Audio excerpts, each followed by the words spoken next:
Discover the beauty of Tahiti on small ship cruises. Many dream of visiting Tahiti.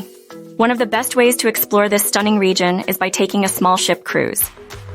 Small ship cruises offer a unique, personalized experience. Expect fewer crowds and more opportunities to interact with fellow passengers and crew. These smaller vessels can reach remote destinations. Larger ships can't. You'll have direct access to the water for swimming, snorkeling, or paddleboarding. The ideal time for a Tahiti cruise depends on your preferences. The dry season from May to October is perfect for outdoor activities. If you want to avoid crowds, consider the shoulder season from November to April. Pack for the tropical heat and laid-back vibe. Include swimwear, sun protection, lightweight clothing, comfortable shoes, and a camera. Check with your cruise company for any specific items they recommend bringing.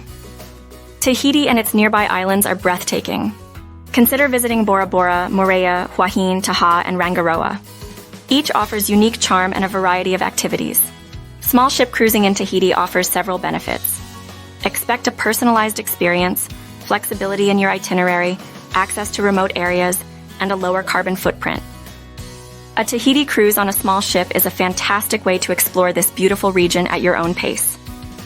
With the right preparation, you can create an unforgettable experience. Book with a French Polynesia specialist at Far and Away Adventures.